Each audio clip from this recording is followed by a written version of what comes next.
Gihatagan na og relokasyon ng mga residente sa barangay Malawanit sa Magsaysay Davao del Sur nga nalakip sa no-build zone. Ani ang detalye?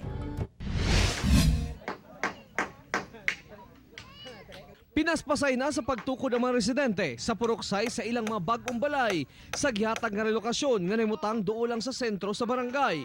2.8 hektaryang luna ang gipalit alang sa mga residente sa barangay nga ang ilang kabalayan gideklara ng no-build zone. Amaong luna nagkantidad og 1.3 million pesos. Na-prepared na ang area. Then nagsugod na po sila construct yun, pipila sa itong mga pamilya nga bakwit, nagsugod na.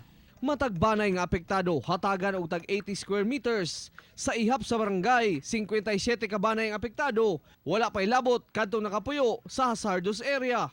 Ang napalit na to nga lote sa kuha na mo ani 2.8 unta ni hectares, then kaya niya mo accommodate og 107 families. Sa gihatag nga relokasyon, mapasalamaton ang mga bakwit kay dili na kuno nila kaya pang magdugay sa evacuation centers tungod sa kalisod sa ilang pamuhi. Pinaspasay namin sir kay gusto na gud may mabalhin dito. Kumusta yung kayumtang sa evacuation center? Dili kay okay dito sir kay among mga pamilya na yung mga sakit ba. Karon po diri. Happy na may kikitagaan mig balay, yota.